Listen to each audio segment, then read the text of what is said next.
Good afternoon, Virtual Village Hall. My name is Frances Rayner, fitness and wellbeing coach, and I am here today to talk about menopause and lifestyle habits.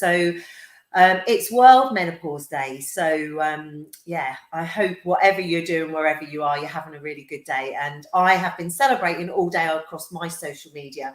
And what is a really important day for women, giving us a chance to really think about menopause, perimenopause.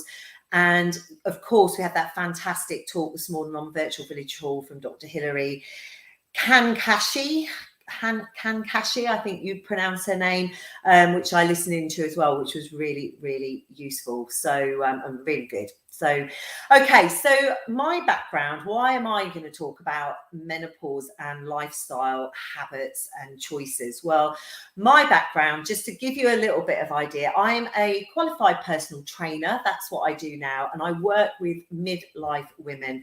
I run some specialist courses on menopause locally. So I live in Norfolk. So I run some face-to-face groups, 6-week groups with ladies who want to come and find out more about menopause.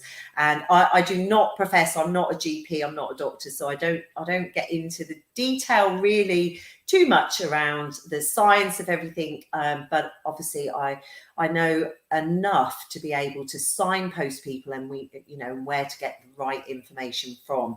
So that's what I'm doing at the moment. My background is been in human resource management and adult education all my life. And so that's where my coaching kind of skills come from. And of course, to top all of that, I've played sport all my life. I love keeping fit. And so I have a real keen interest in exercise and how that impacts on health as well.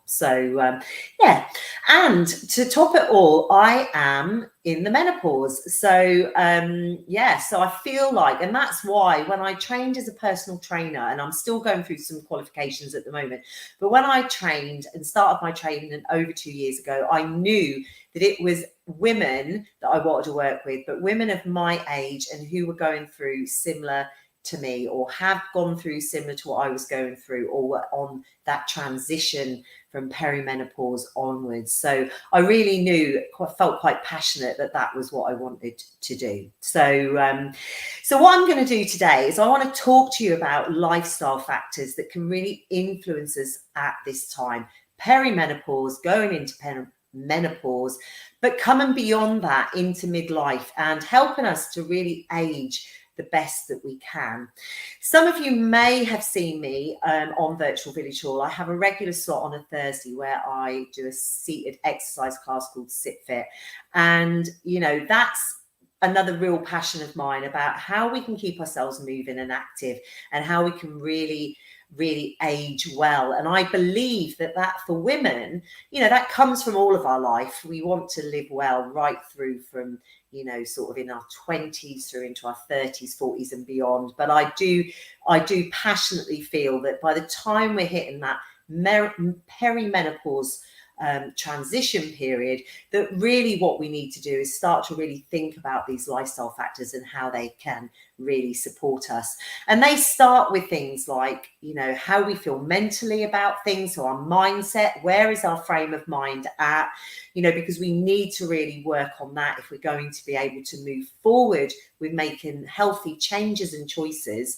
But also nutrition, our sleep, our exercise, how do we move our body, and also hydration. How do we keep our joints lubricated, and how do we keep ourselves hydrated to the best? And why do we need to do that as well? So this morning we heard all about what is the perimenopause, the menopause, and what can we do? How can we use medication to support ourselves through forms of HRT? And what I want to do is, because if there are so HRT, is fantastic and it can really support us putting the hormones back into our body. But for a holistic approach, we need to really look at all the holistic. We can't rely on HRT alone to kind of fix us or get us to the point where we are tip-top condition and living you know, the best life that we can. We need to look at these other factors and see how they can help us as well.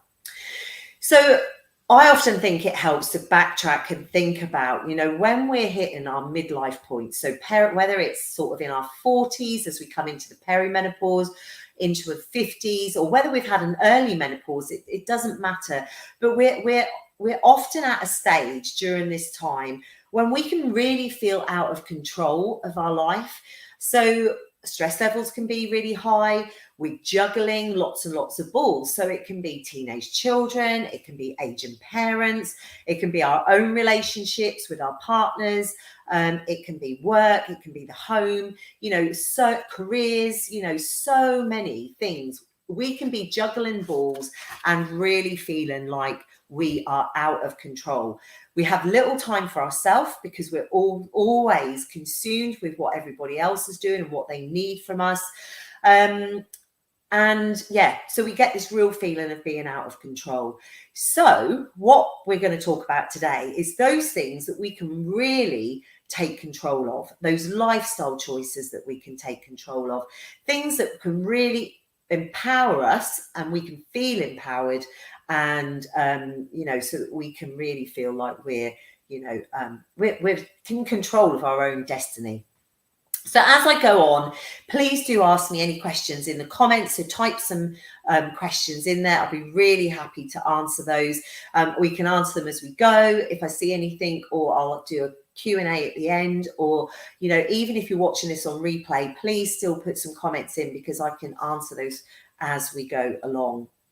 So just as a quick reminder, perimenopause and menopause, you know, it's a time when our three sex hormones, estrogen, progesterone, and testosterone, are fluctuating and declining. You know, every cell in our body becomes affected because every cell contains those hormones, especially estrogen, and hence individually, you know, it's not the same for every woman, but individually we could then have a wide range of symptoms to contend with. And that can include things like low mood, anxiety, brain fog, forgetfulness, so those cognitive issues, IBS type symptoms, which can be really relevant to our gut health, hair and skin changes, hot flushes, which is probably one of the key symptoms that we all seem to know about, achy muscles and joints, continence issues as well, in terms of stress incontinence, as well as urgency and frequency of wanting to need the toilet, fatigue and energy dips, vaginal dryness, libido, and yeah, reduced energy feeling. And to be honest, that is just naming a few. And many of those symptoms can really, really impact us in terms of meaning that we maybe don't look after ourselves as well as we can because we haven't got the energy to do that. Or there's things that are stopping us from actually getting to that exercise class or taking on board some kind of good nutrition, or getting to bed at night or sleeping well. So there's the impact of those low hormones, declining hormones, but also, you know, how they impact on us mentally and makes us feel. So we are mentally and physically changing, no doubt about it. You know, we cannot be in denial that as we move into our 40s and our 50s predominantly, that we are going to feel physically and mentally different.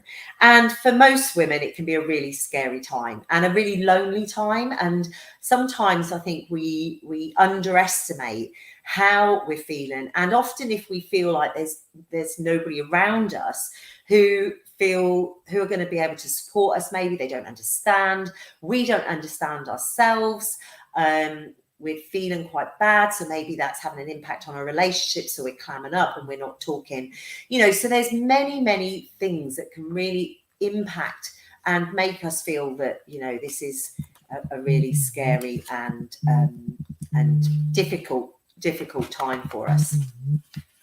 So turnover. Okay, so taking back control, that's what we need to do. And Dr. Hilary this morning, she was talking about that whole taking back control. Yes, by replacing our hormones, that is an essential part of the process if you are in a position to be able to do that.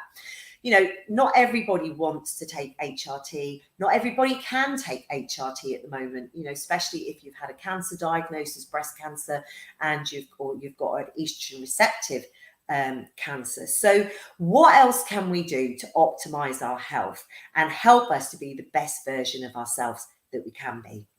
So changing habits, lifestyle changes. It's never, ever easy. You know, often the habits that we've had for many, many years, we've built up over a lifetime even. And they can come from the people that we live with. You know, they can come from the times that we spent, you know, growing up as a child. So learned behaviors. And often, because we're feeling in quite a bad place because of how we're feeling, whether it's that poor sleep or reduced energy, we can really struggle to get motivated and stay motivated. And the effect of hormone decline on the brain can mean we feel low in mood, that lacking in energy, and really then feel totally out of control. We often don't really like the person we see anymore either, because we can feel ourselves, you know, whether it's that change visually that we can see, you know, or maybe it's that mental change, whichever one it is, we can end up spending a lot of time reflecting on the person that once was, and we used to be, rather than the person that we are now, and making good of the person that we are now by trying to make those habitual changes. So getting our mindset in the right place is probably the first place we need to go to, so we can put a nice tick against the box. And it's one thing that we can work on, and not easy, but it is something that we can work on and really start to think through what it is that we want to change. What are the things that we need? You know, how are we feeling? What are the things that we need to make a difference to, so that we can move on. So reflection is really, really important. So I just want to sort of talk about sort of this fixed mindset versus a growth mindset. And before we can even start to think about what sort of exercise or nutrition or hydration we need to decide, are we ready for change? Are we ready to take that change on board and to do something different and to try something different, so we can start to build a healthy habit? So somebody with a fixed, so if often we have a real mix of fixed and growth mindset. It isn't one thing or the other. So that fixed mindset can be something like, you know, we struggle with change. We're not really comfortable with change. You know, yes, we feel out of control with our life. It is, but, you know, we might think we've got some element of control, that, you know, if we go and change everything, then we're going to lose all control. You know, we changing things that we've never done before, never tried before, and really feeling like actually we don't want to, you know, throw ourselves in and bear ourselves and make ourselves vulnerable to change. So then we become unwilling to do that. Now, like I said, we're never either a fixed or a growth mindset. We're often a little bit of both. So a growth mindset is about being open and willing to try things new. You know, we're going to give things a go. We'll take ourselves out of our comfort zone, and, you know, we'll have a try at it, even if it's going to take us quite a while to really get the hang of it. So it is about that whole having a mix of both, and really working on the stuff that we can make a difference to, you know, and challenging ourselves, because that's often the thing. It's important that we challenge ourselves so that we can move forward, and that we can really see where certain elements of our lifestyle we can change and can make a difference. So how do we reflect? Well, often it's about you know, taking some time to yourself, using a bit of reflection time so you can really sit. I often sort of talk to my clients, just getting hold of some sort of journal, some sort of book, a blank piece of paper even, and being able to really write down the things that, you know, you could be writing down your symptoms, your perimenopause, your menopause symptoms, you know, how are they making me feel, and then start to really think about how you might make a difference to them. For instance, I know that when I was in perimenopause, which I didn't really understand, I'm talking about 3, maybe 4, 5 years ago, I don't think I really understood I was in the menopause till I was nearly in the menopause and my periods were stopping.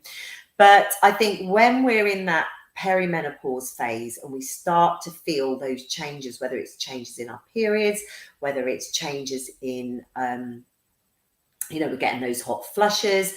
You know, I was able, once I realized, you know, so my temperature was changing in my body. And one of the things I knew that could make a difference to that was by increasing the amount of exercise and doing a little bit more, and maybe just changing up that exercise I was doing as well. And suddenly, this was before I started HRT, when I did go to speak to my GP and she said, well, what about hot flushes? Are you getting hot flushes? I was able to say, well, actually, that's not one of the symptoms that I'm struggling with the most. And we talked about the exercise, the running that I did and the fitness stuff that I did. And we kind of concluded that that had really helped and really kept the hot flushes at bay. So it's really about deciding, you know, which of those symptoms are really bothering you, which are the ones that we can impact through lifestyle and, you know, making that change.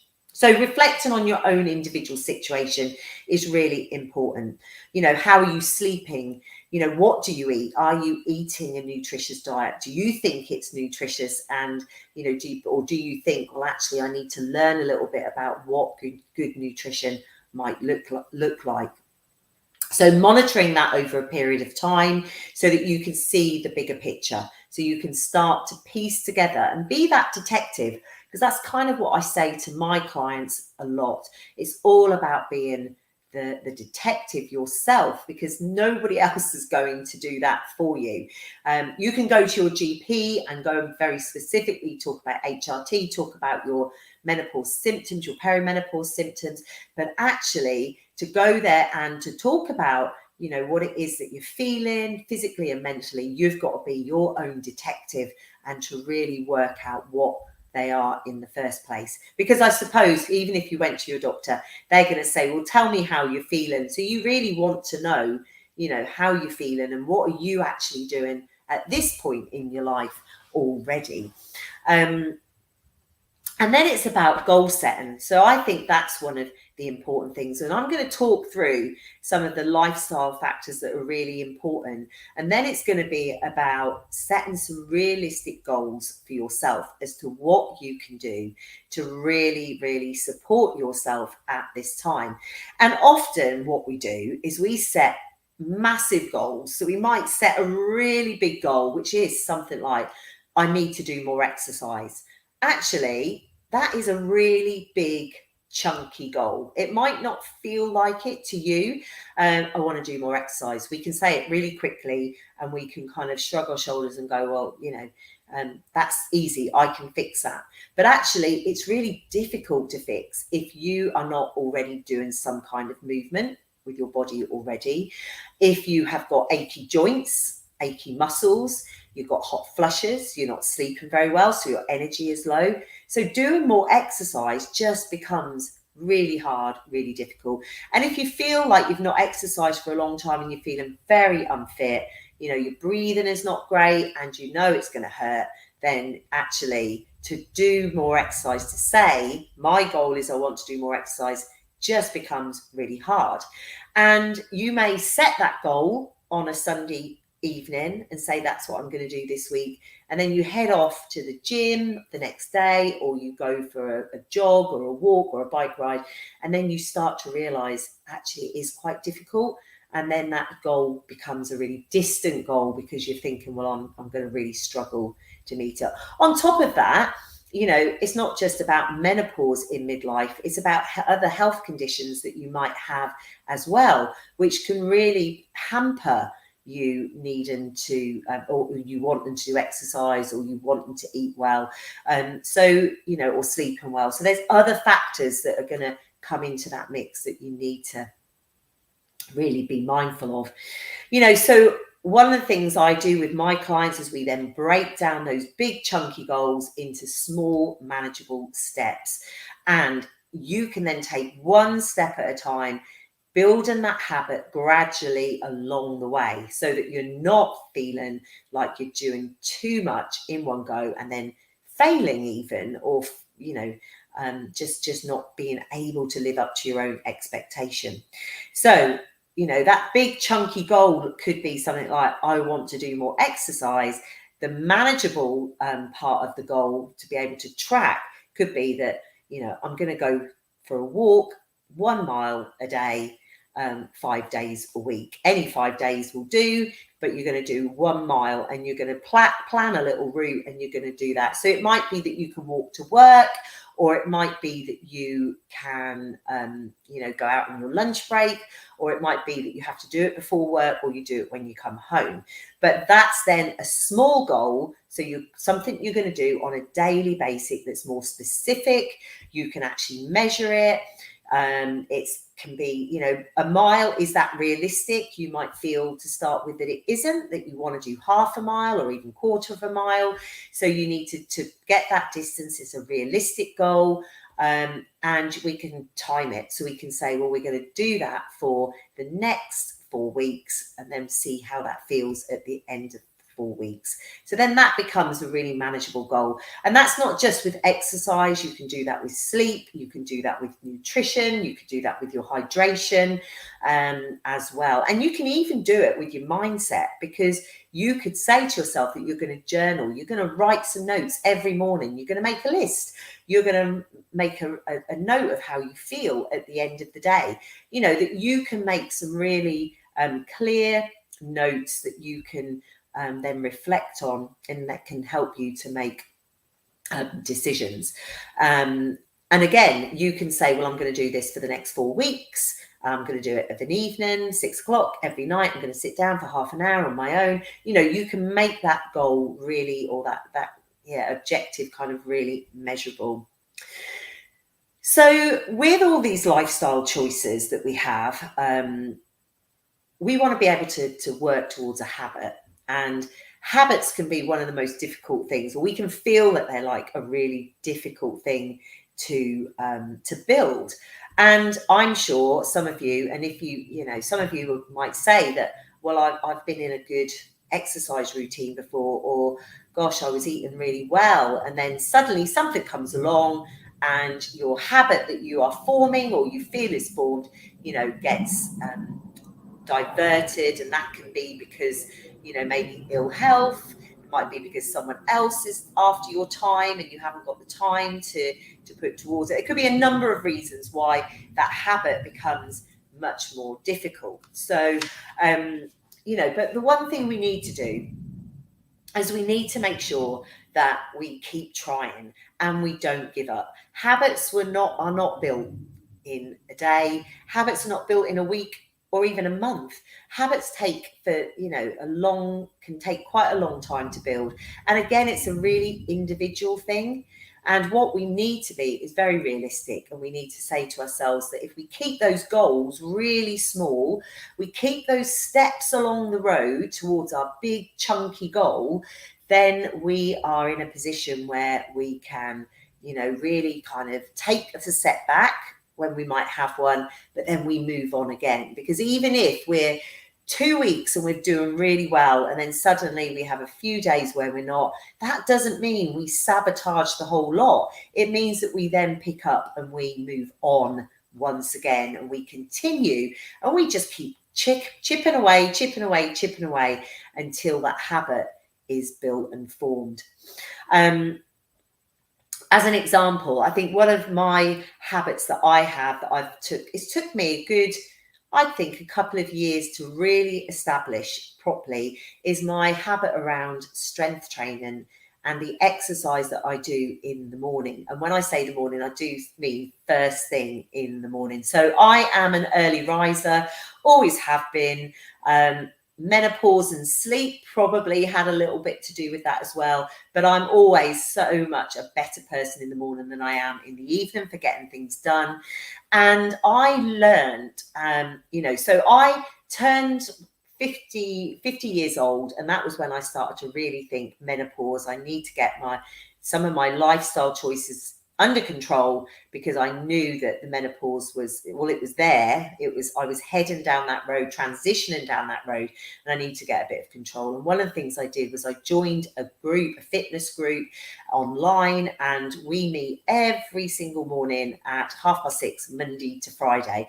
We didn't initially, but then during COVID and lockdown, we moved to this 6:30, and that was one of the best things that I found happened. And, it meant that I got up, I got on with it, I did my 30 minutes of exercise, and then I was able to move on with my day. And what actually that did was it just made me far more productive. It helped me to get really focused in the mornings. I got up and I was on it, and I felt a better person for doing that as well. And I was able to, I wasn't encroaching on anybody else's time that I want, or any of my time I want to give to somebody else, because 6:30 in the morning, nobody was around in my household. So I wasn't encroaching on anybody else's time. And how have I made that stick? Well, it's habit. So I got up and I got up and I got up, and then I started to realize that actually I felt good. And then every morning I'd feel good, and then I'd miss one or two, and then I'd think, actually, I don't feel so good because of that. I've missed that rush of endorphins, that hormone, that happy hormone that really floods your brain, floods your body, when you exercise. And I found I was so much more sluggish as I went into the day. So, that having a really positive outcome from that has really helped as well, and has really meant that I've been able to push on and push forward. And now it's an established habit, bit different at the weekends, but Monday to Friday, I have my 6:30 online class, and then I'm now training with women myself. So I'm then working with some women I work with at 7 a.m. So I'm up and I'm ready to do that as well. So by all means, that isn't for everybody. Who wants to get up at 6:30 in the morning? It might not be for you, but there's just an example there of how, we can build that habit. But I had to keep going at it. And day after day after day, until I knew I was, that habit was formed. And now I couldn't really live my life without it. And in the summer, I had few weeks where I wasn't as on point with it because I was away on holiday and spending time with family and friends. But just because I dropped off in the summer, as soon as I came back and I was, back from all the lovely summer holiday stuff that was going on, I was able to get back into that routine, because it was a routine and I was able to get back on it. Okay, so while we're talking exercise, let's just talk about exercise and talk about the importance of exercise. And as a PT, I have trained to kind of work with all individuals really. But one of the things that I decided, as I said at the beginning, was to work with midlife women. And, whether you're perimenopause or menopause or not, and I work with a lot of women who are sort of, they were menopausal 10 years ago, but I'm working with them now because they are still getting symptoms, even though, often women will say to me oh, well, I'm past menopause, that's all been and gone. Unfortunately, symptoms can continue even for a long time. There's no it's very much an individual thing. There is no point in which we can say that most definitely every woman's menopause will stop at this time. And, I was talking with my group of older ladies at my seated exercise class at lunchtime, and many of those are in their 80s, and they're talking about hot flushes. They're talking about sleep deprivation, those things that are really bothering them still, and they're in their 80s. And what's really sad is that, they are feeling like they're kind of on the heap really, in terms of, well, we couldn't go to our GP now, can we? Because who's going to give us HRT? And, whilst I listen to, you know, Dr. Louise Newson and listen to all the experts. And actually, you know, the word now is that, yeah, older women can get HRT. I think the problem is getting your GP to kind of listen and to understand that. And not that I'm telling my clients that, you know, you shouldn't bother. By all means, you know, go and try. But the one thing that we're doing is we're exercising together. We're talking about nutrition and the best things that we can put into our body to make it, you know, to really be that best version of ourselves as we age. So let's talk about exercise. So please do, if you have any questions so far, please pop them into the group. You know, even if you've got a comment about how you're feeling around this time in terms of your menopause, you know, what symptoms are really bothering you? You know, are you struggling to exercise? Are you struggling to, you know, sort of, you know, with energy levels? Are you struggling with sleep? Those things. So, you know, please do pop them in the comments, because I can actually kind of signpost again and talk about how lifestyle factors can really support those areas. So I've got the comments on, I can pick the comments up as we go. So exercise is really important no matter what age. And I am really passionate about whatever age you are, is to get yourself doing some structured exercise every week. Okay.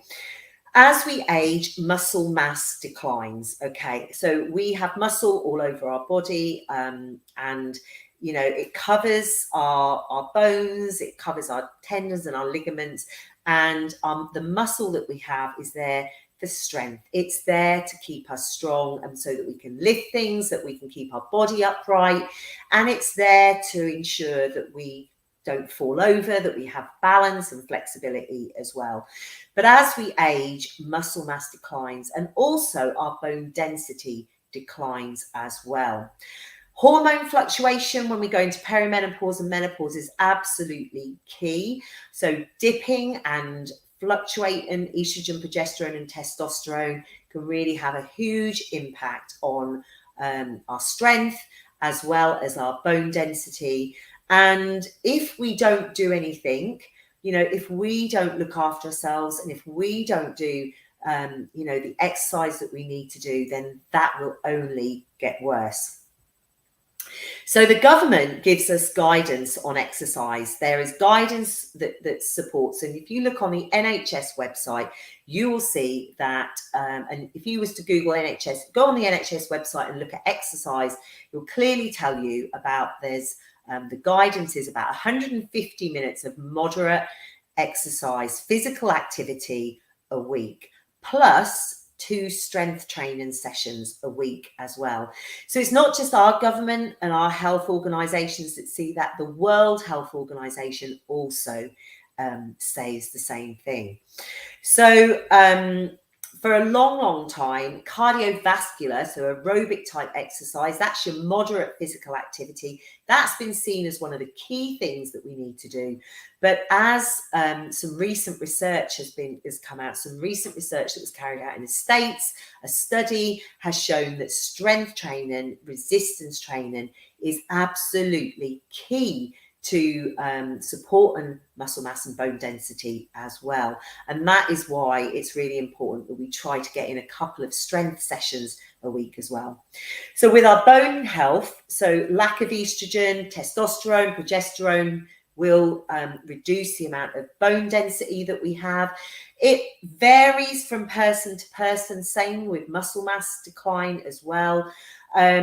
But that can lead to things like osteoporosis, osteopenia, and that's what we really want to avoid. We don't want to be at risk of falling, at risk of fractures. You know, so if our muscle mass is really weak, so if our muscles are weak, we are at risk of falling. And if we have osteopenia, which is that early onset of osteoporosis. So if we've got osteoporosis in our family, so we know genetically we have it, but maybe our lifestyle over many years has meant that we're at risk of osteoporosis, then, you know, we're going to fall over, and then we're going to fracture bones as well, which can then be really difficult to repair.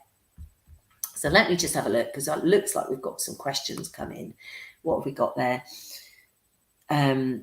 Yeah, so Christine says, tiredness, even though you don't get enough get a good night's sleep. Well, the impact of lack of sleep is massive, and I'm going to talk about sleep in a moment, Christine, so just hold that thought.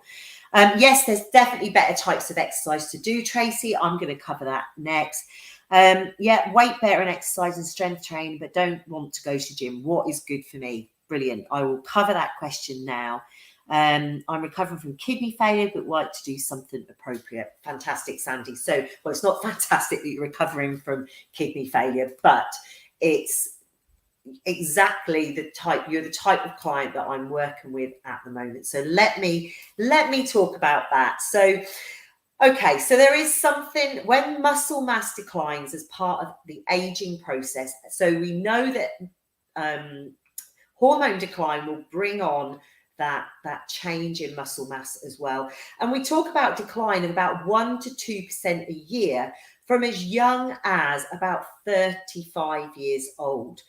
Now, if we look back at our mothers, our grandmothers, aunts, our aunties, look back in history, we know that our women before us had to do far more physical manual work than us, to run the house, to work.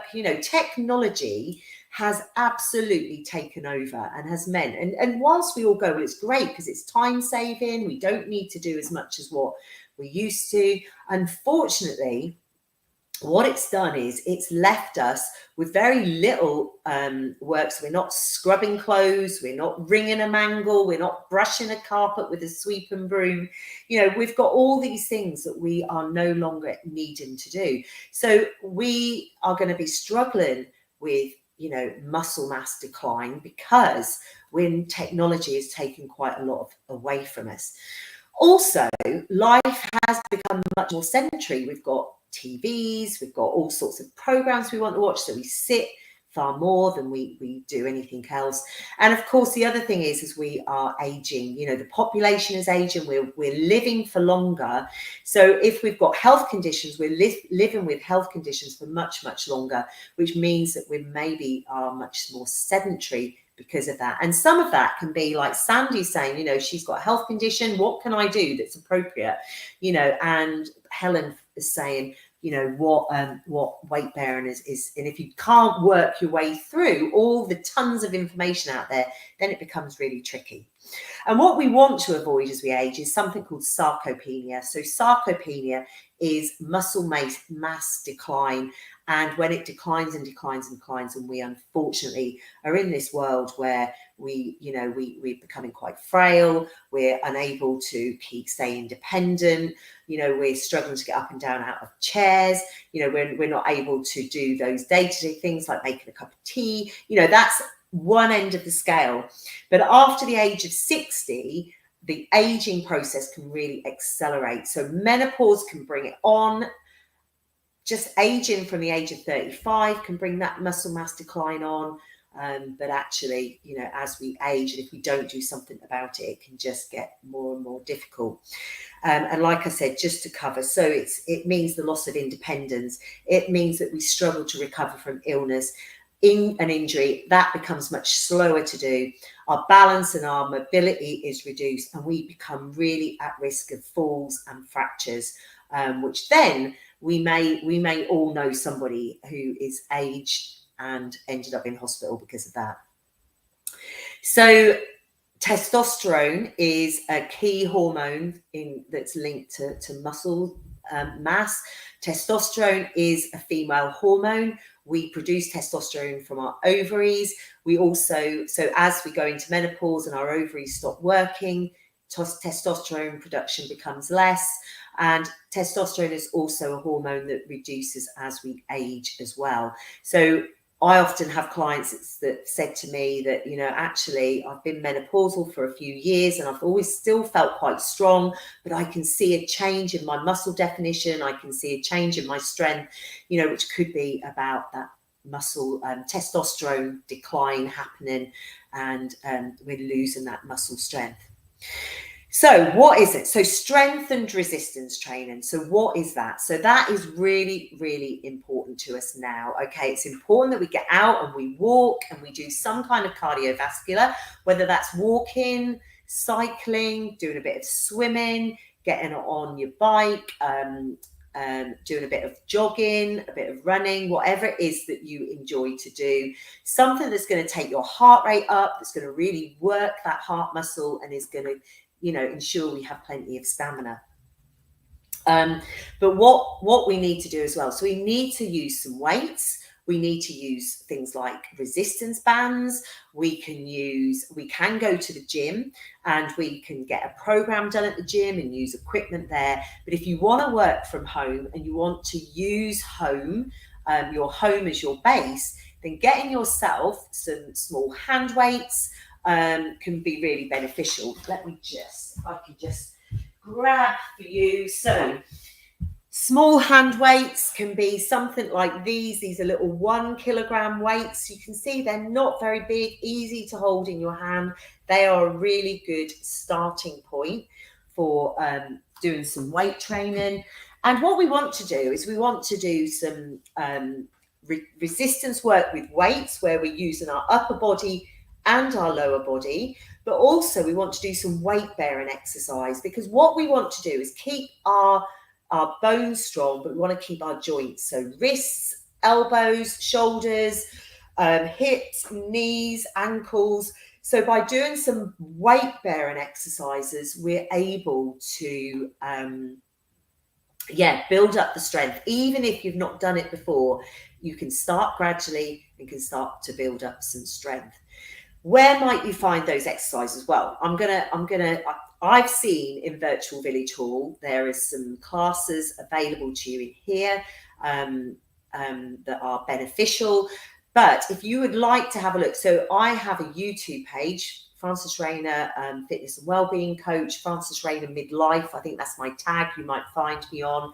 I have a Facebook page as well, Frances Rayner Fitness and Wellbeing Coach, and I do post some workouts onto those. So at the moment, I'm doing a series of little mini 10-15 minute workouts for beginners with resistance training. So you can have a little look. There's a couple on my YouTube channel. There's a couple of workouts at the moment. The other thing is resistance training. Come to one of the seated exercises classes that I do on a Thursday. There's also, I know that there's some walking fitness that's been going on within Virtual Village Hall as well. So you can use that. And that's really good because a lot of walking on the spot, putting a lot of impact as you walk is really, really useful, and it can be good fun as well. So keeping it low impact. If you're starting off, if you're recovering from illness or injury, low impact in exercise is important. For instance, again, core exercises, so your tummy muscles. One of the workouts I did recently, we were doing those from a chair. So you haven't got to lay on the floor. You sitting in a chair, your back is well protected, and you're far better protected if you've not done that before as well. And have a little look at those, because I think, and also YouTube, if you go on YouTube generally, you can have a look and you can put beginner strength training workouts and you'll have all sorts of things come up as well. So so how long a session do you need? You don't need to be slogging it out. And this is one of my messages for the ladies that I work with. We don't need to go to the gym. And often you go to the gym, it takes you traveling time. You've got to get changed maybe when you get there. If you're going straight from work, you've got to get in the gym, you've got to get on with it and do it. So maybe that's an hour, and then you've got to reverse all that and you're going to head home. And sometimes time is our biggest barrier. So actually by doing something at home, you can really cut back on that time. But also you work out 15 minutes. I do a 7 a.m. 15-minute workout with my group 3 mornings a week, and we do upper body, lower body, core exercises. We use weights, and it's incredible what you can achieve in 15 minutes. So there's much you can do. 10 minutes you know, even if we think about that government guidance of 150 minutes of moderate exercise a week, you know, you can split that down into 5 days. That's 30 minutes. So you could do 30 minutes of go for a walk every day. You could do that small challenge of walking for half an hour every day, walking so that you get your heart rate up, you're outdoors in the fresh air, so you're breathing in all that lovely fresh air, you're out with nature, can really help our mental health, help our brain health. And then you can focus on, well, my 2 15-minute strength exercise, 2 15-minute sessions. Yeah, that's what it's going to be. 15 minutes twice a week. I'm going to use some weights, get yourself some weights, or join in with the sit fit that I do, where we use the resistance bands, because that's really super useful as well. I think exercise is mood boosting. It's good for our brain health. It energizes us when we feel fatigued. Honestly, that sounds particularly, you know, I think Christine was saying about tiredness, you know, when you're not getting enough sleep, you don't feel you're sleeping enough. How on earth am I going to exercise? But actually, you know, if you do some exercise, that really can, you know, energize you, even if it's for a few hours, so that you can get done what you need to get done before you move. And it can really help to improve your sleep as well. Sleep is an absolute, it's one of those menopause symptoms, perimenopause symptoms, right at the top of the list for most ladies. Most ladies I talk to, sleep is the issue. You know, what can we do about sleep? You know, we're not staying asleep long enough. We can't get to sleep. Sleep is light, you know, we're getting woken up by other symptoms. But actually, if we build on our fitness, build on our strength, you know, really help ourselves with physical activity, then that can really support and help with sleep. And I know from my own experience, and I know from the experience of some of my clients, when they get their sleep better, they exercise better, they feel more motivated to exercise. But actually, it's a bit of a double-edged sword. They need to start that exercise first and get moving with that, because that can influence sleep and in turn can make us feel better as well. So I hope that makes sense, and I hope that answers some of your questions there as well. So keep them coming if you've got anything else, because I'm going to just move on and just quickly talk about hydration, because obviously if we're exercising, you know, we need to make sure we stay hydrated. So what is hydration? Well, hydration is really important in terms of boosting things like our energy levels. Our bodies need fluid. So if we're struggling with achy joints, our muscle aches and pains, then drinking more fluids can really be beneficial. If we are having hot flushes and night sweats, then we need to drink and hydrate really, really well as well, so that we can replace the moisture that we're losing. But also when it comes to energy, drinking more fluids can really help with energy levels. And again, you know, most women that I work with who are not drinking a lot of fluids, once they start to increase their water intake, can really feel like, you know, that their energy levels are rising. Again, it can have an impact on sleep. I know you may feel a bit frustrated because you might think, well, if I drink too much, then I'm going to be awake in the night because I need the toilet all the time. But actually, our bodies will start to adjust to the amount of fluids, and actually that fluid can really help with sleep as well. So it can be. So again, how do we get into a habit of drinking more water? Who even likes water? You know, and it can be really, you know, one of those things that we know we need to do, but can be really, really difficult. So again, guidance from the health experts out there are saying to us 6 glasses of water a day. If you are already active, we ought to be topping that up and trying to get to around 2 litres of fluids a day. And that's things, so we can include things like fruit teas in that. We can include, you know, we want to try and avoid caffeine, because caffeine can be really detrimental to hot flushes and how we feel. But, you know, we can flavor water by putting lemon in it. We can put in some fruit in there as well.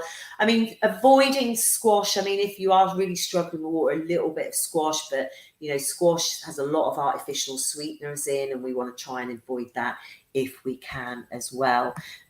So Christine is saying, I love water, only thing I drink. I'm with you on that, Christine. I don't drink coffee, don't drink tea. I will drink a fruit tea now and again, but no, I drink water as well. And I just wanted to show, this is a bit of a beast, but this is a 2-litre water bottle. And what I really love, can you see? Let's hold on, where am I going? I'm going there. You can see all these markers. So it starts at 7 in the morning, what you need to drink by 9. People go, my God, that's like massive. How would you ever drink that much? But actually, when you have it there and you're sipping at it during the day all the time, it does become quite easy. So get yourself a water bottle, get yourself something, carry water around with you everywhere you go, and then make sure you're drinking it all the time. Don't worry about that need to go to the loo, and try and pick a time to start and gradually increase. So yes, you probably will worry about needing the toilet, especially if you're out and about, but your body will start to get used to the amount of fluids that you are drinking, and you will adjust accordingly. But it's important that we don't get hung up on the fact that maybe we are needing the toilet a lot more, and we don't want to get caught out and find ourselves really needing the toilet when there isn't one about. So it is a juggle, and it is about making sure that we balance it, and that's why sipping at it and not gulping it back and drinking loads, which will go through the system quite quick. So just drinking it gradually.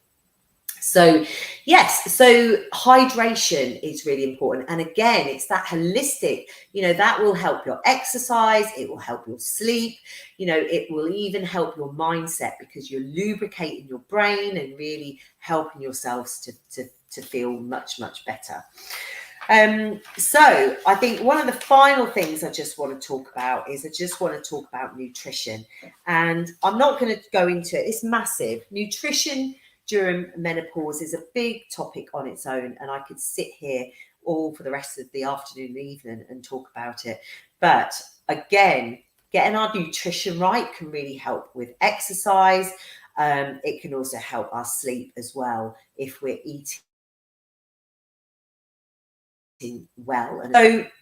And one of the things you might also be concerned about is your body shape changing. So as we go into the menopause, fluctuating and declining hormones can lead to this change. So we go from this kind of pear shape to suddenly being quite apple shaped, where we hold our weight around the middle. We get this increased fat, or a spare tire, this muffin top, whatever you really want to call it.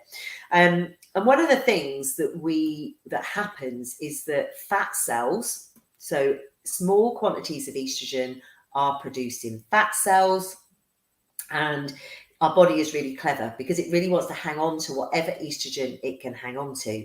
And it recognizes that there's estrogen. It's not the best estrogen, but it recognizes that there's estrogen in these fat cells, and it then wants to lay down more fat and around the middle. So it really kind of leads us to craving higher fat foods, higher sugar foods.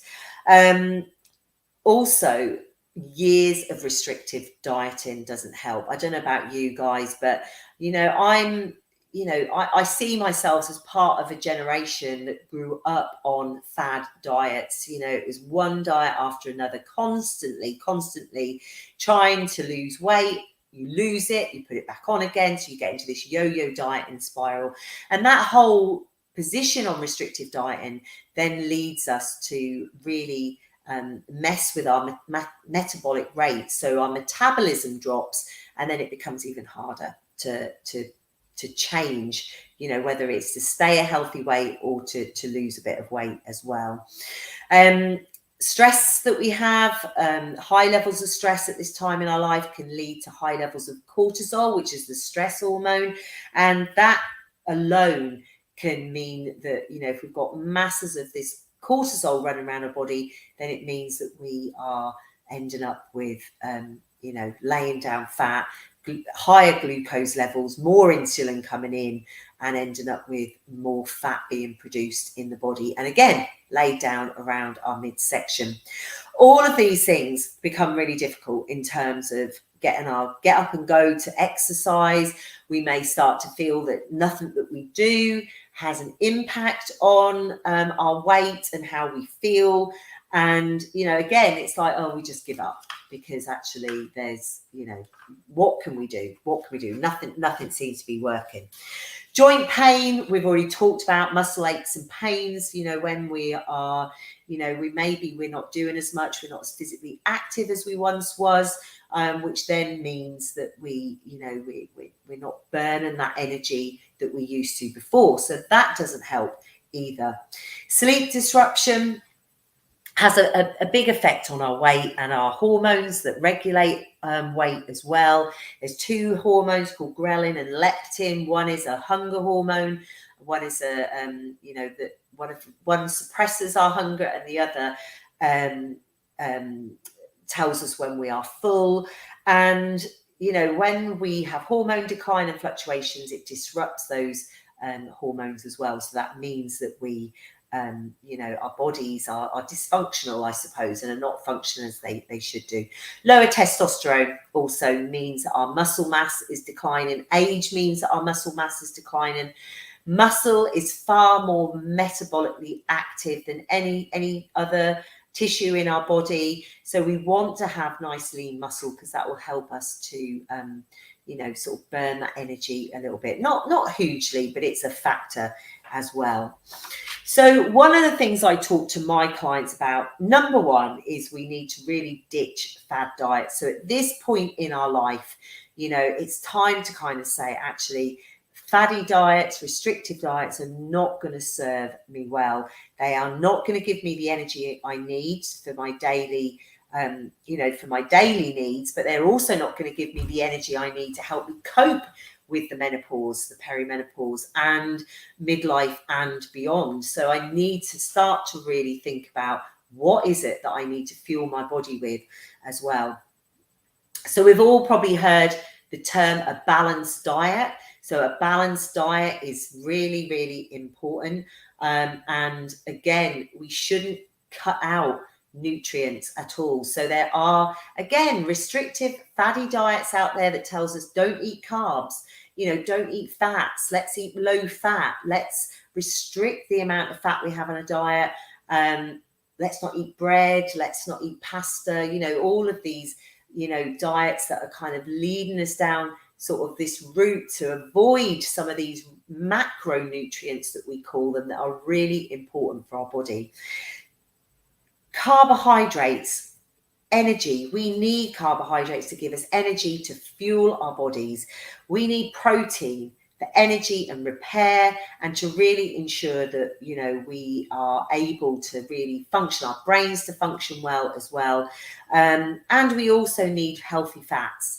Again, we need it for heart health, we need it for brain health, we need it for joint health. And if we start to cut out some of these